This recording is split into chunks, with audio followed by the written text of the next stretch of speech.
할렐루야. 한 주간 평안했습니까? 이 시간 예배에 나오신 여러분들과 또 동영상으로 함께 예배에 참여하신 모든 분들에게 주님의 은혜가 함께 하시기를 바랍니다. 성경을 한번 보겠습니다. 잠언 14장을 볼까요? 시작. 소가 없으면 고유는 깨끗하려니와 소의 힘으로 얻는 것이 많으니라. 잠언입니다. 잠언이 한 절 한 절이 명언 아닙니까? 소가 없으면 고유 깨끗하죠. 소가 없으면 오물 치울 일도 없고 냄새 날 일도 없고 소가 없으면 깨끗합니다. 그런데 소의 힘으로 얻는 것이 더 많다라는 거예요. 그래서 소를 키우는 거 아니에요.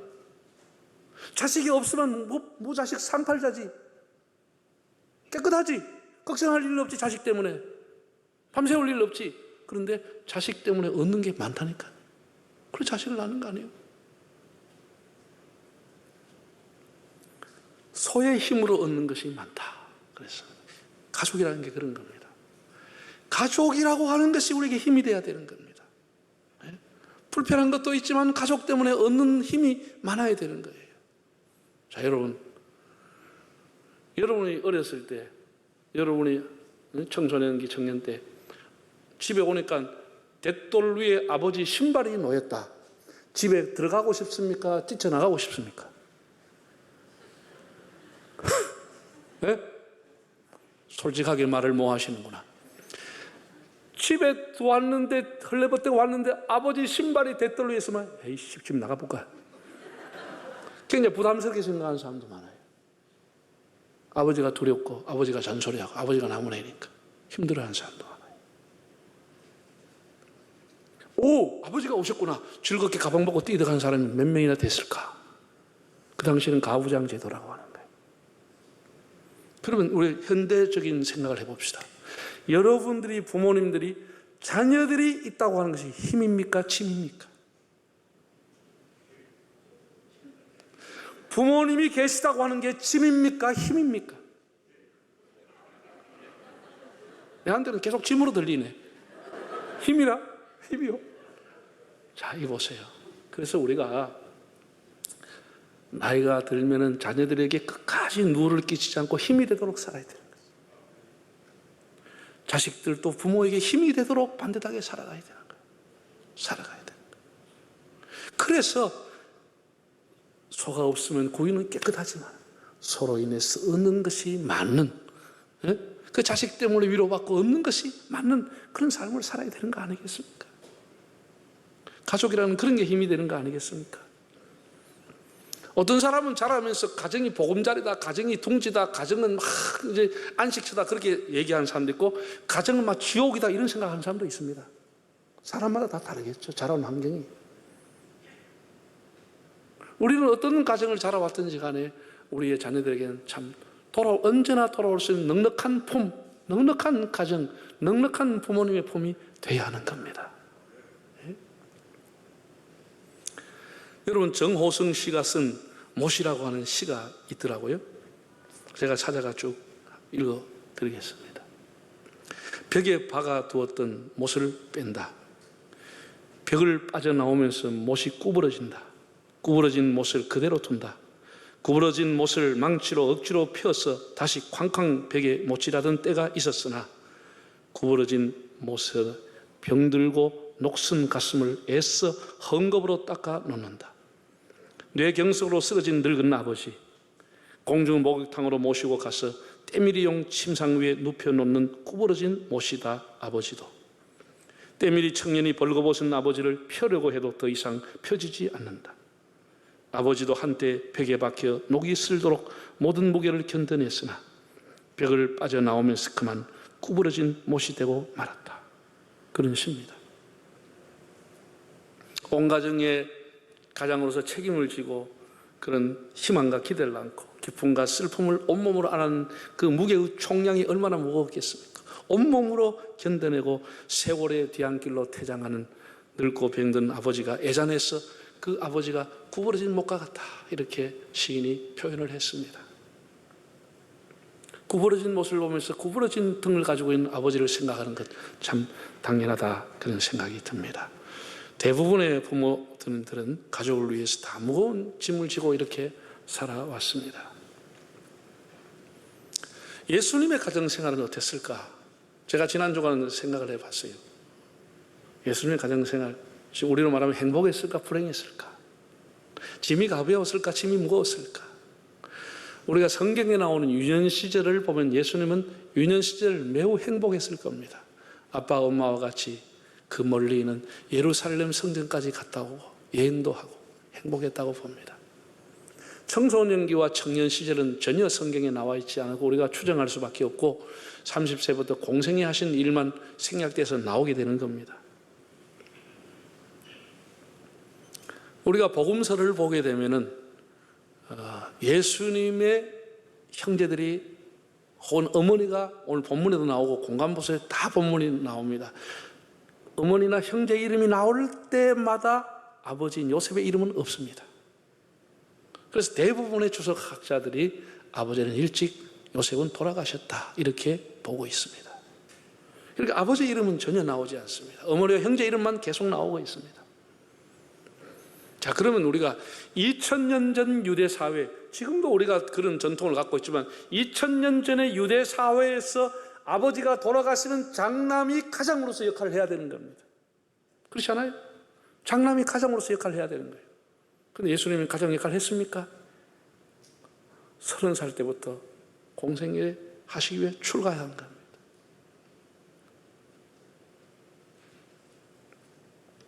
예수는 혼자 살았습니다. 가정 이루지 않았습니다. 가정을 부인하지 않았습니다. 남자가 여자를 떠나서 가정을 이루어라. 오히려 그렇게 말씀을 했습니다.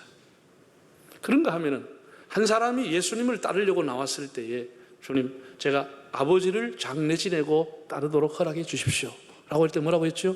아니야. 죽은 자들로 죽은 자를 장사하게 하고 너는 나를 따르라. 참 매정하게 들릴 수 있는 말씀입니다. 죽은 자들로 장사하게 하고 너는 나를 따라오라고 그랬습니다. 이것은 사명자들에게 주시는 말씀으로서 하나님 앞에 사명을 받아가는 사람은 가정을 우선하면 안 된다는 얘기입니다. 사명이 우선이라는 얘기입니다. 가족에 매이고 가정에 매이면 큰일을 못하는 겁니다. 가정을 버리라는 건 아니지만 또 예수님이 이렇게 말씀했어요. 집안 식구가 원수라, 이런 말씀도 예수님이 하신 겁니다. 사사로운 인정에 매여가지고 공적인 일을 흐르게 하지 마라, 그런 의미로 우리는 받아들여지고 있습니다. 사실 유대 사회에서 그 당시에 가족을 책임져야 할 가장이 장남이 집을 나갔다. 그리고 예수님 보고 뭐라고 했어요? 미쳤다고 한 거예요. 사람 동네 사람 다 미쳤다고 한 거예요. 귀신 들렸다고 한 거예요. 어떻게 가정을 저렇게 버리고 돌아다니느냐? 미쳤다고 한 거예요. 그래서 사방에서 예수님 가지고 나사렛 사람들이 미쳤다고 얘기하는 거예요. 미쳤다고 얘기하는 거예요. 오늘 본문을 보면 예수님께서 귀신병, 중풍 걸린 사람, 손 마른 사람 고쳐서 가는 사람마다 사람이 인산대로 모여가 식사할 겨를도 없었다고 했습니다. 그래도 유대 교권주의자들은 뭐라고 소문을 냈냐? 예수는 미쳤다, 귀신 들렸다, 이렇게 풍문을 냈다라는 거예요. 이때까지만 해도 예수님의 가족들은, 육신의 가족은 하나도 예수 믿지 않을 때입니다. 그래서 예수님의 모친과 예수님의 형제들이 예수님이 미쳤다는 소문이 자꾸 들려오니까 예수님을 붙잡아가 집으로 데려가려고 찾아온 거예요. 예수님을 붙잡아 오려고 했던 내용이 오늘 본문에 나옵니다. 붙잡아 오려고 했다는 거예요. 자, 3장 20절, 21절, 31절 읽어볼까요? 집에 들어가시니 우리가 다시 모임으로 식사할 겨를도 없는지라. 예수의 형제들, 친족들이 듣고 예수님 붙들러 왔다는 거예요. 이는 그가 미쳤다고 하니까 집에 이제 가자 말이야. 이러지 말고 집에 가자. 형제들이 데리러 왔다니까 모친하고. 그런데 31절에 사람들이 예수님 모친과 형제들이 와 있습니다 했더니 예수님이 아니야, 하나님 뜻을 행하는 자가 내 형제요 모친이다, 이렇게 말씀하잖아요. 뭐 하려고 예수님 찾아왔어요? 예수님을 붙들어서 집에 데려가려고 한 거예요. 붙들러 왔다니까, 붙들러. 예? 예수님이 자꾸 하는 짓이 미쳤다는 소리가 사방에 들리니까 이러다 사람 하나 베리겠다 싶어가지고 온 집안이 동원해서 예수님 찾아온 거예요. 집에 가자고. 그렇게 왔다니까요.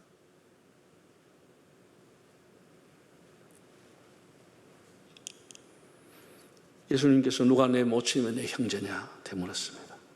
하나님 뜻을 행하는 자가 형제요 자매요 모친이다. 이런 유명한 말씀을 남겼습니다. 여러분, 우리 기독교, 한국의 기독교 이단 중에 이 말씀을 아주 극단으로 해석한 이단들도 있었습니다. 이 말씀을 가지고 인간의 모든 혈연 관계를 단절하고 하나님 앞에 맺어진 부모 형제만 유효한 것이다. 자기들의 공동체에 들어와라.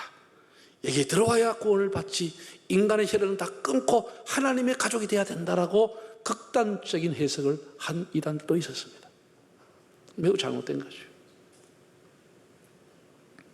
물론 우리가 이런 시절이 있었습니다. 우리가 기독교 역사를 보면 복음의 초창기, 소위 말해 초대교회 시대에 로마에서 온갖 예수 믿는 사람이 유대사에서 핍박이 심했습니다. 집안에 다 쫓겨났습니다.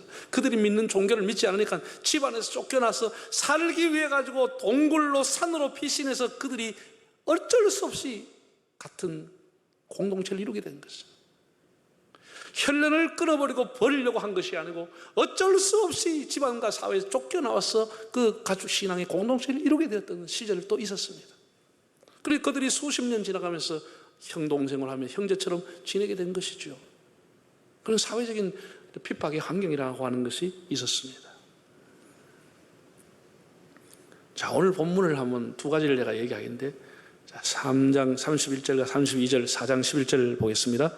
그때에 예수의 어머니와 동생들이 와서 밖에 서서 사람을 보내 예수를 부르니 무리가 예수를 둘러앉았다가 여쭤오되 보소서 당신의 어머니와 동생들과 너희들이 밖에서 찾나이다. 그 다음에 4장 씨 뿌리는 비유를 하고 난 이후에 하신 말씀이에요. 이르시되 하나님 나라의 비밀을 너에겐 주었으나 외인에게는 모든 것을 비유로 했다. 자, 보세요. 우리가 본문을 자세히 보면 밖이라고 하는 단어가 두 번 나와 있어요. 밖에서 찾았다. 예수님 밖에 형제들이 와 있습니다. 예수님이 바로 이어서 씨 뿌리는 네 가지 비유를 하시면서 제자들을 불러서 내가 비유를 하는 까닭은 외인들 밖에 있는 사람 알아듣지 못하게끔 비유를 사용한 것이다. 이렇게 말씀을 했습니다. 아무리 육신의 혈연이고 가까워도 예수를 믿지 않는 사람을 성경에서는 밖이라고 표현을 했습니다. 외인이라고 표현했습니다.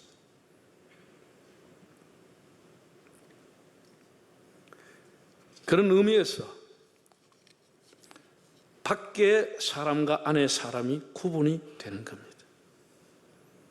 지금 우리는 예수를 중심으로 예수 안의 사람과 밖의 사람으로 보게 되는 겁니다.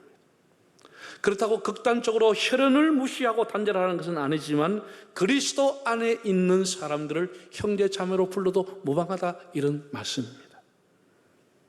에베소 2장을 보면은 너희가 그때는 그리스도 밖의 사람이고 외인이었으나 지금은 하나님의 건속이 되었다는 말씀이 있습니다. 그때는 밖의 사람이었다는 것이죠. 지금 마리아와 예수님의 육신의 형제들은 다 그리스도 밖의 사람들이었어요. 이것을 기록할 때 모친 마리아와 그 형제들 야고보, 요셉, 유다, 시몬 전부가 밖의 사람이었다, 이렇게 기록하고 있어요. 그러나 예수님이 십자가에 돌아가시고 부활 승천하시고 난 이후에 그 육신의 가족은 어떻게 되느냐. 사도행전 1장 14절을 읽어보겠습니다. 여자들과 예수의 어머니 마리아와 예수의 아우들과 더불어 마음을 같이하여 오로지 기도에 힘쓰니라. 그동안 이 변화가 일어나 버린 것입니다.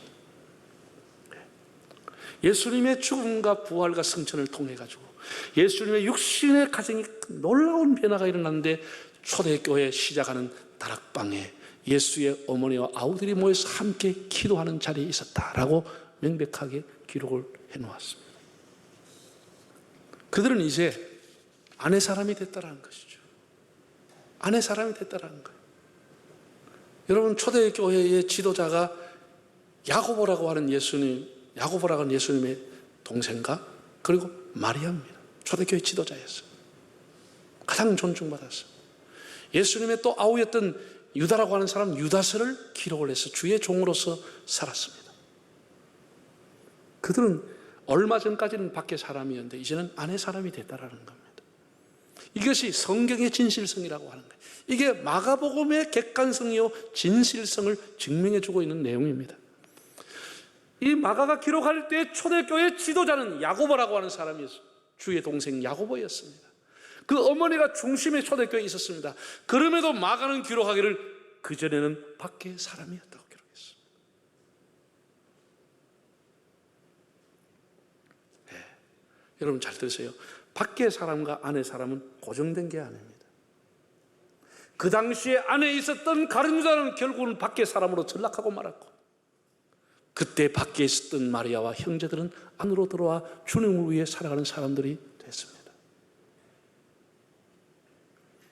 이런 것을 우리가 보면 안과 밖이라고 하는 결코 고정된 자리가 아님을 알게 됩니다.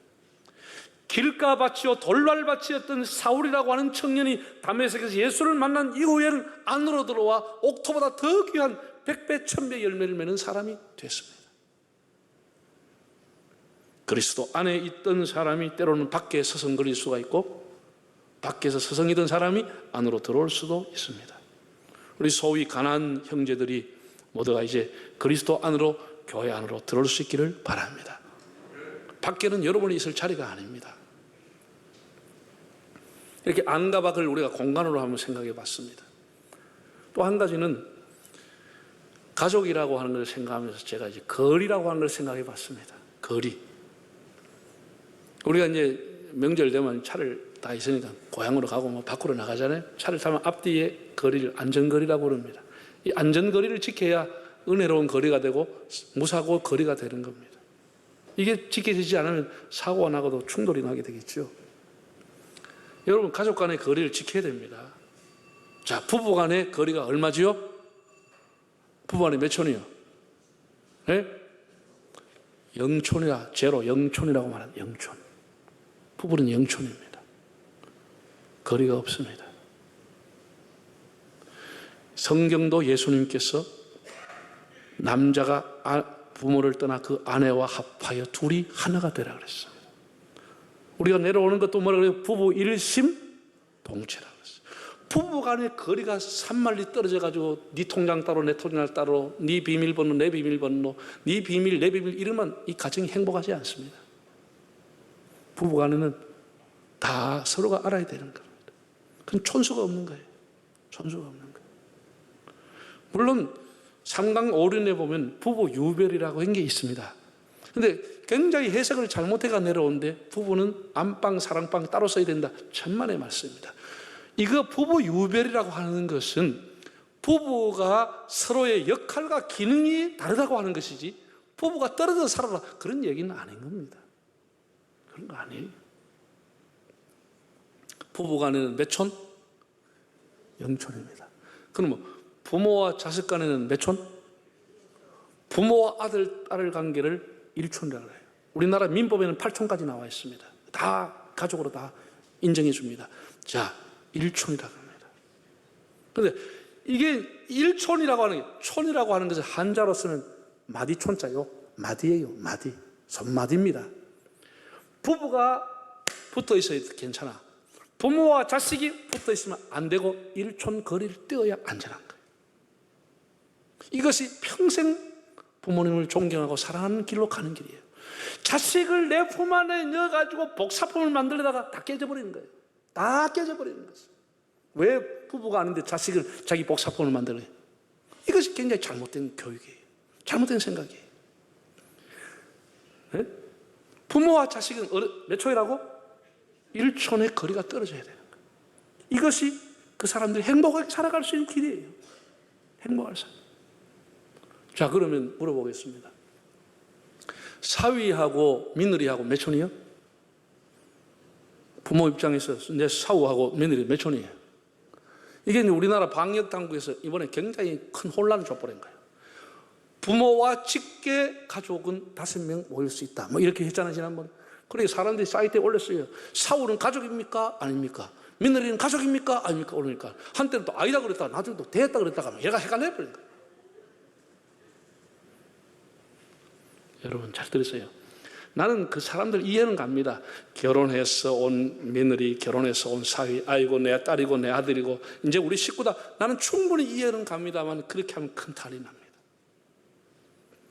며느리와 사위는 몇 촌? 아까 자식이 몇 촌이라 그랬어요? 예? 1촌이면 며느리하고 사위는 몇 촌? 내 생각에는 1.5촌으로 살면 돼. 그러면 탈 없어. 이거를 내 아들로 생각해가지고 할 말 다 하고 내 딸로 생각했다 다 깨져버리는 거죠. 여러분, 사위와 며느리는 내 자식처럼 함부로 대하면 안 되는 겁니다. 아들하고 달라요. 딸하고 달라요. 1.5촌만 가면 안전거리라고 난 생각해요. 1촌도 아니에요. 1촌도 아니에요. 할 말 안 할 말 함부로 하고 그러면 안 되는 거예요. 그렇잖아요? 그게 오히려 안전하게 되는 거예요. 그게 평생을 부모님 공경하고 좋은 관계를 유지할 수 있는 길이에요. 형제는 몇 촌? 예? 형제 자매는 다 2촌이라고 그래요. 2촌. 그럼 2촌 거리 뛰어 살면 돼요. 요즘은 막 20촌 정도 돼버렸습니다.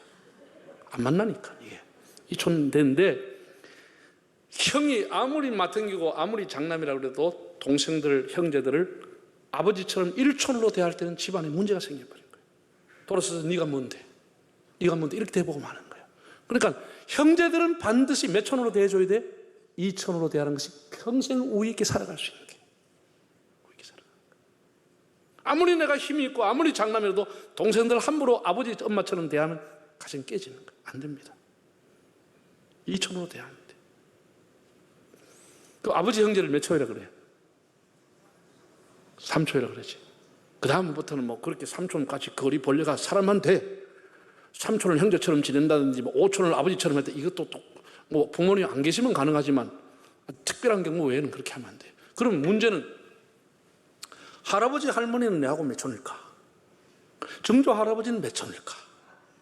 고조 할배는 몇 촌일까? 몇 촌이에요? 할아버지 몇 촌이에요? 증조 할아버지 몇 촌이에요? 이거는 대답 안 해. 2부 1부 때 물어보니까 증조 할아버지는 2층, 고조는 3초이라고 하더라고. 그러면 증조 할아버지하고 아버지 형제하고 똑같더라고, 3초이라고. 그 말이 안 되는 것이. 자, 보세요. 우리나라에서 직계라고 하는 것은 바로 아르위를 직계라고 합니다. 직계 존속이라고 하는 것은 아버지, 할아버지, 증조, 고조를 직계 존속이라고 그래요. 높을 존자, 존경할 존자. 그래서 내 위로는 직계 존속이라고 그래요. 내 혈육이지만. 내 아들, 딸, 며느리, 이것은 내 아들, 딸, 손자를 뭐라 그러냐? 직계인데 직계 비속이라고 그래요. 내려가니까. 형제들은 반계라고 그러는 거예요. 내가 지금 얘기하는 직계예요. 자기의 할아버지, 증조 할아버지, 고조 할아버지는 자기하고 몇 촌이냐? 곧 1촌이라고 하는 거예요. 아버지하고 똑같아. 1촌이에요. 1촌이에요. 증조 할아버지가 3촌 되면 어떻게 되겠어? 그건 아닌 것이야. 그러니까 내 위에 할아버지, 내 위에 증조 할아버지 전부 내하고 1촌이에요. 1촌이에요. 그래서 1촌 간격만 띄우면 돼. 부모님도 몇 촌이라고? 1촌인데 요즘은 10촌 정도 살아가는 놈도 있어. 굉장히 잘못 살아가는 거예요, 인생을. 그게 불효자인 거예요. 촌수를 제대로 못 치면 그 불효자가 되는 거예요. 부모님을 1촌으로만 모시고 평생을 살면 귀한 자식이 되는 거예요. 형제를 2촌으로 끝까지 유지하면 너무 우애 있게 살아가는 것이에요. 너무 가까이 하려다가 남남이 돼버리고 그러다가 다 마음 틀어져가지고 아마 10촌, 20촌으로 지내고 살아가는 거예요. 그런 일이 우리를 범하면 안 되는 거예요. 하나님이 맺어주신 혈연의 관계도 매우 중요하다. 저는 그렇게 보고 있습니다. 서로의 거리를 존중해야 되는 거예요. 혹 여러분이 살다가 영광스러운 날, 참 축복의 날, 참 이름을 빛내는 그런 날이 돌아왔을 때는 배후에 우리 부모님이 허리가 구부러져 가면서 나를 도와줬고 나를 키웠구나. 그래 은혜를 생각하면 귀한 자식이 되는 겁니다.